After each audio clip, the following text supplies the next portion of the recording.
There are only two types of twin flames in this entire universe. तो आज हम बात करने जा रहे हैं कि इस पूरे ब्रह्मांड में सिर्फ दो ही टाइप के ट्विन फ्लेम्स हैं और रहे हैं। तो जैसे ही मैंने ट्विन फ्लेम बोला होगा, सबसे पहले आपके दिमाग में, आपकी आंखों के सामने अगर छवि बनी होगी तो वो सबसे पहले बनी होगी शिव शक्ति और Radha Krishna. So let's know about the holy secret of Radha Krishna and Shiva Shakti. क्या आप रेडी हैं जानने के लिए कि दो टाइप के ट्विन फ्लेम्स होते हैं, सिर्फ एक ही टाइप के ट्विन फ्लेम्स नहीं होते हैं। Hi, this is Sandhya Rathore, welcome to my channel.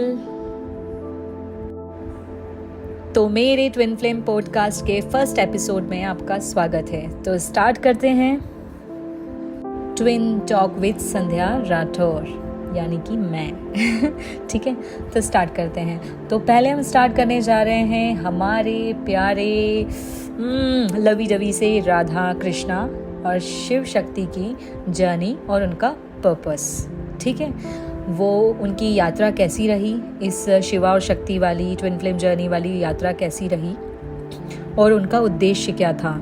तो जैसा कि आपने देखा, अभी मैंने आपको बताया कि दो टाइप के ट्विन फ्लेम्स होते हैं। एक आते हैं राधा कृष्णा साइड और एक आते हैं शिवा शक्ति साइड। ठीक है, ये दो टाइप के ट्विन फ्लेम्स होते हैं। तो जैसे कि हमें पता ही है सबको कि राधा कृष्णा, जिनका नेवर एंडिंग लव था, अनकंडीशनल लव, डिवाइन लव, उनका डेस्टाइन था मिलना और मिलना, फिर बिछड़ना, फिर उन्होंने काफ़ी सब्र किया, काफ़ी सेक्रीफाइस किया। बहुत अच्छे ग्रेट टीचर रह चुके हैं कृष्णा, आज भी हैं ग्रेट लवर। उन्होंने काफ़ी सरेंडर किया टाइम टू टाइम। डिस्टेंस वाला लव था और मतलब नेवर एंडिंग लव, अगर हम एक शब्द में बोले तो, बट बिना शादी के। ठीक है, बट आज भी उनका नाम हमारे दिल, दिमाग, ज़ुबान हर जगह है और हमेशा रहेगा। ठीक है, तो ये था उनका सतयुगी twin flame journey Radha Krishna की। अब हम देखते हैं शिवा और शक्ति के बारे में, जिनकी भी जर्नी काफ़ी टफ रही है। उनका भी मिलना डेस्टाइन था, वो मिले और फिर उसके बाद अनकंडीशनल लव था उनके बीच में। फिर सती जी के साथ, सती माता के साथ उनका यूनियन हुआ। फिर उसके बाद में कुछ ऐसे उतार चढ़ाव आए और ऐसी परीक्षाएं चली कि उसके बाद सती जी को वापस जाना पड़ा। फिर उनका बर्थ फिर से हुआ पार्वती माता के रूप में। फिर तो लंबा इंतज़ार, अगर इधर शक्ति ने खूब तपस्या की तो इधर शिव जी ने खूब लंबा इंतज़ार किया, है ना। और इतने उतार चढ़ाव से गुजरी उनकी लाइफ, बहुत उतार चढ़ाव से, मल्टीपल बर्थ से गुजरी और काफ़ी सारे जन्मों के बाद फिर उनको पार्वती माता के रूप में, मतलब पार्वती माता उनको मिली। फिर उनसे उनकी शादी हुई और फिर उसके बाद उन्होंने सृष्टि के कल्याण के लिए सारे कार्य किए। फिर उसके बाद उनके बच्चे हुए, जैसे कि गणपति जी, कार्तिकेय, और उनके थ्रू भी सृष्टि का कल्याण हुआ। उन्होंने बहुत सारे असुरों का वध किया और सृष्टि के कल्याण के लिए सारा किया। तो अगर देखा जाए तो इनमें एक कॉमन चीज़ ये है कि दोनों का उद्देश्य एक ही था, दोनों का पर्पस एक ही था, बस जर्नी अलग अलग थी, यात्रा अलग अलग थी दोनों की। तो बट दोनों का पर्पस एक ही था, दोनों का उद्देश्य एक ही था कि एट द एंड हमें सृष्टि का कल्याण करना है। चाहे हम मिलकर करें, शादी करके एक होकर करें, चाहे दोनों बिछड़ के करें, पर कल्याण होना है। तो ये उद्देश्य था उनका। यात्राएं उनकी अलग अलग थी, उनका इंडिविजुअल पर्पस अलग अलग था, बट एक डिवाइन पर्पस बोले या एक सोल का पर्पस बोले तो वो एक ही था, धरती का कल्याण या ब्रह्मांड का कल्याण, सृष्टि का कल्याण, उद्धार। ठीक है, उनका पर्पस एक ही था। चाहे उनकी ज़िंदगी कैसे भी गुजरी हो, कितने भी उतार चढ़ाव आए हो, सेपरेशन आए हो, बट प्यार कभी ख़त्म नहीं हुआ। उतार चढ़ाव अगर ख़त्म नहीं हुए तो प्यार भी कभी ख़त्म नहीं हुआ, विश्वास भी ख़त्म नहीं हुआ। तो विश्वास, प्यार, सरेंडर, सेक्रीफाइस और काफ़ी कुछ बर्दाश्त करते हुए, सहते हुए, और फिर उन्होंने ये जर्नी को तय किया सिर्फ सृष्टि के कल्याण के लिए। ठीक है। तो आप ये जान लीजिए कि आपकी शादी हो आपके ट्विन फ्लेम से चाहे ना हो, पर पर्पस आपका सिर्फ शादी करना या सिर्फ शादी करना नहीं है, या एकदम फेरी टेल वाली लाइफ जीना नहीं है। ऐसा नहीं है कि जीते नहीं है लाइफ, ऐसी अच्छी सब कुछ होता है, बट ट्रू पर्पस ये नहीं है। आपका ट्रू पर्पस सिर्फ एक ही है, आपका मेन उद्देश्य सिर्फ एक ही है कि आपका आना मतलब सृष्टि का कल्याण है। आपको मतलब आपको कुछ ना कुछ ऐसा करना है, आपके द्वारा कुछ ना कुछ ऐसा होगा जिससे इस दुनिया का, इस ब्रह्मांड का, इस पृथ्वी का कल्याण होगा, ठीक है। वहाँ वो युग अलग था तो उस टाइम पे उस हिसाब से कल्याण हुआ, ये युग अलग है आज का तो यहाँ इस हिसाब से कल्याण होगा, राइट। तो आज भी मतलब हम कलयुग में भी अगर बात करें तो 2 टाइप के ही ट्विन फ्लेम्स मौजूद हैं, राधा कृष्णा और शिवा शक्ति। मतलब कुछ ऐसे ट्विन फ्लेम्स होंगे जिनकी शादी हो जाएगी और कुछ ऐसे ट्विन फ्लेम्स होंगे जिनकी शादी नहीं होगी, बट दोनों को अपने अपने एरिया में कुछ ऐसा बड़ा कर दिखाना है जिससे कि इस ब्रह्मांड का, इस दुनिया का, इस धरती का, इस पृथ्वी का कल्याण हो। आप समझ रहे होंगे मेरी बात।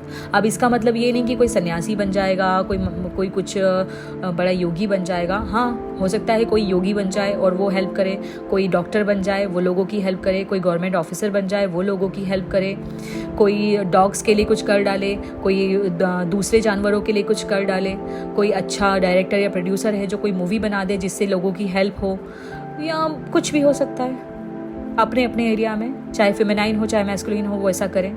अगर जो जिनकी शादी नहीं होगी वो अलग अलग अपने अपने एरियाज़ में करेंगे कुछ बड़ा और अपने अपने पार्टनर के साथ खुश रहेंगे, बट वो अब कहीं ना कहीं अपने जो ट्रू ट्विन फ्लेम है उसको मिस करते रहेंगे, मिसिंग एनर्जीज़ में रहेंगे, बट फिर भी कुछ बड़ा कर दिखाएंगे।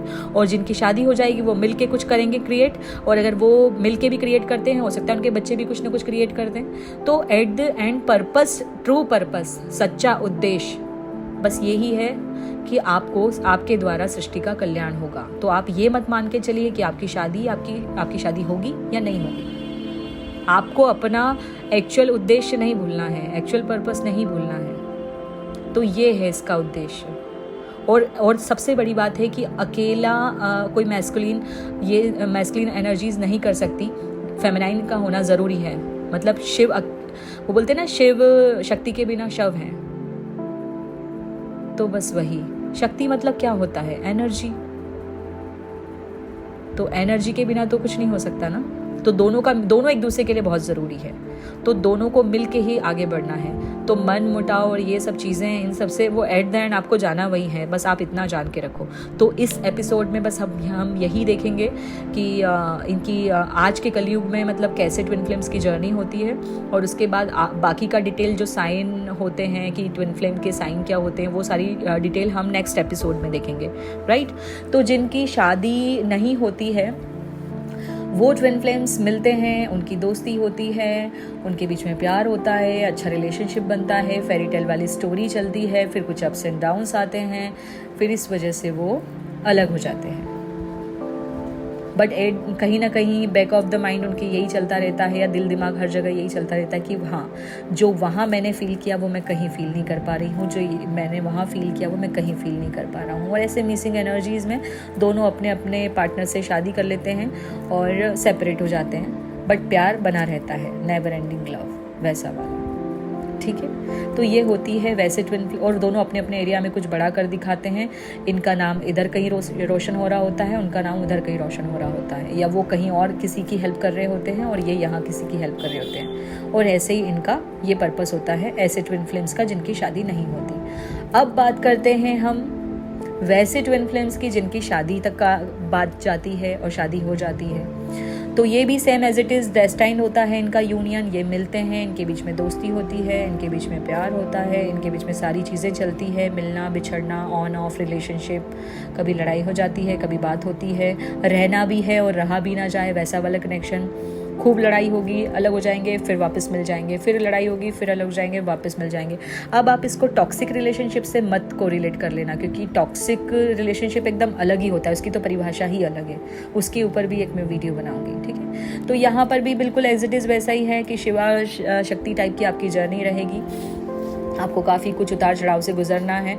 बस यहाँ पर यही रहेगा कि आपको गिव अप नहीं करना है। अगर आपने गिव अप कर दिया और फिर आप कहीं और कुछ और हो गया तो फिर एक बात अलग हो जाएगी। बट यहाँ पर आपको धैर्य रखना है, बहुत सारा खूब सारा सब्र रखना है और आगे बढ़ते चले जाना है पूरे फेथ के साथ। तो आपकी ये जर्नी कितने भी उतार चढ़ाव आए, धीरे धीरे धीरे धीरे यूनिवर्स आपको शादी वाले पॉइंट पे ले आते हैं, फिर आप मिल जाते हो, आपकी शादी हो जाती है। पूरा जो लोग एक्सेप्ट नहीं कर रहे होते वो सारे लोग एक्सेप्ट कर लेते हैं। फिर आप अपने अपने एरिया, ऐसा नहीं है कि शादी के बाद भी रिश्ता बहुत अच्छा रहेगा, नहीं, उतार चढ़ाव तब भी चलते रहेंगे क्योंकि चैलेंजेस से भरा है। शिवा और शक्ति वाला जो ट्विन फ्लेम जर्नी है वो चैलेंजेस से भरा है। तो वहाँ पर भी कुछ ना कुछ चैलेंजेस, जैसे असुर आया करते थे टाइम टू टाइम सतयुग के टाइम पे, वैसे यहाँ पर कलयुग के टाइम पे कोई नेगेटिव नार्सिसिस्ट टॉक्सिक पीपल आते रहेंगे, बीच बीच में कुछ आते रहेंगे, तो उनसे आपको डील करना है। या नेगेटिव कुछ लो वाइब्रेशन आ गई तो आपको उन सब से डील करते हुए, उतार चढ़ाव आते हैं तो उनसे ऑब्स्टिकल्स आते हैं, उन सबको पार करते हुए आगे बढ़ना है, 1 बाय 1 सबको क्लियर करना है। फिर आपके थ्रू कुछ ना कुछ बड़ा काम होगा, या तो आप दोनों मिल के पार्टनरशिप में कुछ स्टार्ट कर देंगे जिससे धरती का कल्याण हो, या तो आप अलग अलग कुछ स्टार्ट कर देंगे, या तो फिर आपके बच्चे कुछ ऐसा कर दिखाएंगे जिससे कि धरती का कल्याण हो। तो उद्देश्य बस यही है कि धरती का कल्याण हो, ठीक है। तो बस ऐसा ही रहेगा। और आप दोनों ही टाइप के ट्विन फ्लेम्स काफ़ी हाईली स्पिरिचुअल होंगे और डिवाइन को, यूनिवर्स को, एनर्जीज़ को मानने वाले, और बाकी सारी चीज़ें टाइम टू टाइम आपकी परीक्षाएं चलती रहेगी क्योंकि आपको, जैसे वो बोलते हैं ना कि लेवल पार करना होता है, तो उतार चढ़ाव तो चलते रहेंगे। चैलेंजेस से डरना नहीं है, घबराना नहीं है। जब मन हारने लगे कुछ भी, तो आप थोड़ा सा अध्यात्म की तरफ अपना और झुकाव बढ़ा दो तो आप और जल्दी बाहर निकल जाओगे। तो यही है इसका ट्रू पर्पस कि धरती का कल्याण होना है, चाहे किसी भी फॉर्म में अलग अलग तरीके से हो, बट धरती का कल्याण होना है। आई होप आपको ये वीडियो पसंद आया होगा। पसंद आया हो तो प्लीज़ कमेंट सेक्शन में बताइएगा, और नेक्स्ट टॉपिक क्या रखना चाहिए वो भी आप सजेस्ट कर देना तो मुझे इजी हो जाएगा। और बस आगे की और डिटेल हम ट्विन फ्लेम्स के बारे में नेक्स्ट वीडियो में देखेंगे। और इस वीडियो को भी अपलोड होने में काफ़ी टाइम लग गया। इसको मैं 1 महीने से इसके ऊपर काम कर रही हूँ। मुझे समझ ही नहीं आ रहा था कहाँ से शुरुआत करूँ। गाइडेंस तो मुझे मिल गई थी कि इसको जल्दी से जल्दी अपलोड करना है, बट समझ ही नहीं आ रहा था शुरू कहाँ से करूँ। तो फिर मैंने सोचा कि क्यों ना मैं इतना बड़ा टारगेट लेकर ना चलती हूँ, छोटा छोटा करती हूँ। तो मैंने 1-1, 2-2 क्लिप्स तैयार किए और फिर ऐसे करके ये आज फाइनली कंप्लीट हो गया है। ये जिस दिन कंप्लीट हुआ है वो 8 पोर्टल के टाइम पे कंप्लीट हुआ है, तो कहीं ना कहीं यूनिवर्स कुछ बड़ा ही करवाने वाले हैं। चलिए ठीक है, बाद में मिलते हैं।